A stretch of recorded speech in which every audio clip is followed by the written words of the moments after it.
Good morning dear students. आज हम लोग आपके 11वें लेसन द डायमंड नेकलेस के बारे में बात करते हैं। यानी डायमंड का नेकलेस, हीरो का हार। ये टोटल पूरी कहानी हीरो के हार पे ही, एक हीरे का हार होता है जिस पे डिपेंड है पूरी कहानी। इसमें एक बहुत ही प्रेटी और चार्मिंग लेडी के बारे में बताया गया है और उसी के ऊपर ये पूरी स्टोरी आपकी डिपेंड है। तो हम लोग देखते हैं। वैसे ये कहानी बहुत ही इंटरेस्टिंग है।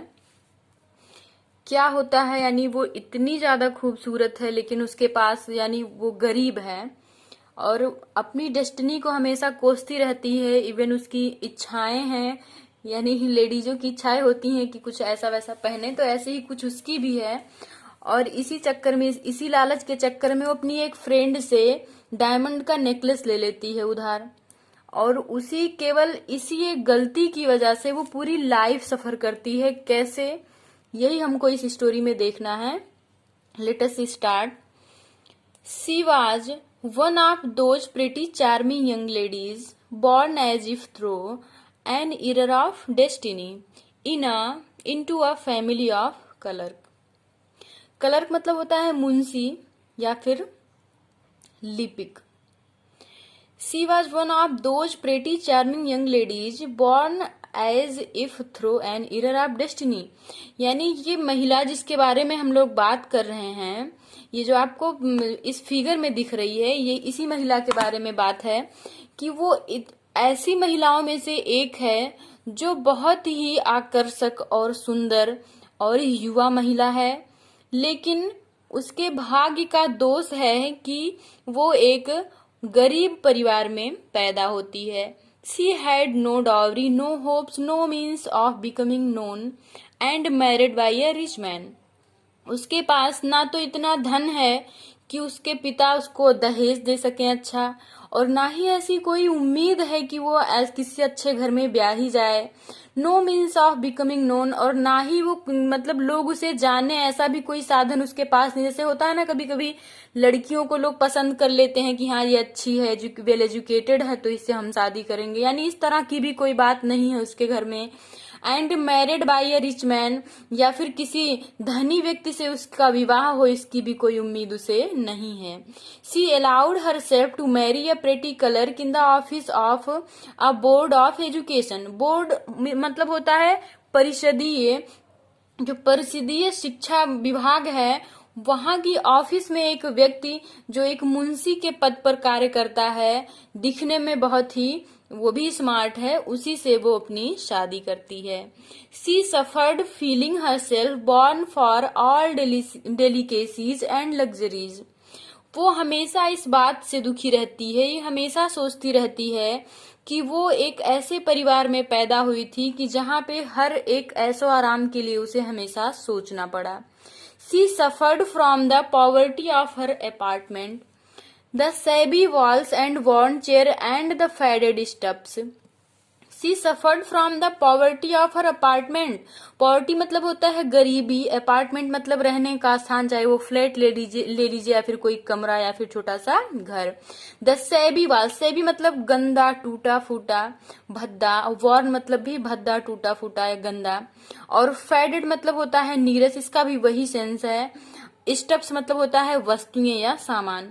यानी वो अपनी मतलब गरीबी से, अपने घर की गरीबी से, जिसकी टूटी फूटी दीवारें हैं, चेयर्स गंदी और टूटी हैं पुरानी, और जितने भी सामान हैं जो यूज करने वाले हैं वो भी सब एकदम फेडेड यानी बेकार हो चुके हैं। उससे वो बहुत ही परेशान रहती है। She had a rich friend, a schoolmate at the convent. एक कन्वेंट स्कूल में जब वो पढ़ रही होती है तो वहां पे उसका एक स्कूल मेट यानी एक दोस्त होता है। Whom she did not like to visit, she suffered so much when she return. वो उससे मिलना नहीं चाहती है, लेकिन क्योंकि जब वो उससे मिलती है, यानी वो रिच है काफी, और उसके यहाँ से जब वापस आती है तो अपने आप को बहुत ही हताश महसूस करती है, बहुत ही दुखी महसूस करती है, यानी खुद को कोसती है एक बार फिर वो अपनी गरीबी के लिए।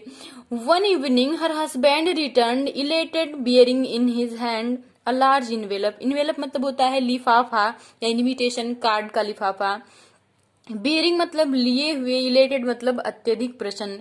यानी एक दिन शाम को उसका पति अपने हाथ में एक इन्वेलप लिए हुए और प्रसन्नचित्त मुद्रा में घर आता है।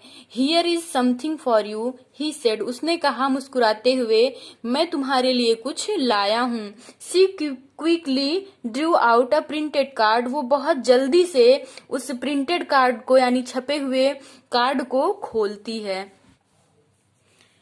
हाँ, तो इसमें ये थोड़ा सा नाम अजीब है, देखिएगा, समझिएगा। The minister of public instruction and madame George Ramponneau ask the honour of monsieur and madame Loisel's company. यानी उनके कंपनी में, मैडम लॉयसेल के कंपनी में एक क्या होता है, एक प्रोग्राम रहता है जो मुंशी के पद में रहते हैं पब्लिक इंस्ट्रक्शन कंपनी में। वहां पे एक इनविटेशन यानी कोई प्रोग्राम है जिसमें इनको बहुत ही सम्मान के साथ मैडम जॉर्ज रामपेन्यू ने इनको बुलाया था। और वो कब है, मंडे इवनिंग यानी शाम को, सोमवार के दिन शाम को, 18 जनवरी एट द मॉन्स्योर्स रेसिडेंट, यानी मॉन्स्योर जहाँ पे रहती थी, रेसिडेंस मतलब घर या रहने का स्थान, वहां पर ये पार्टी रखी गई थी जहां पर इनको बुलाया गया था। Instead of being dilated, dilated मतलब होता है प्रसन्न होना, इंस्टीड मतलब बजाय, यानी प्रसन्न होने के बजाय, as her husband had hoped, जैसा कि उसके पति ने उससे उम्मीद की थी, she threw the invitation on the table, उसने इन्विटेशन कार्ड को टेबल पर फेंक दिया।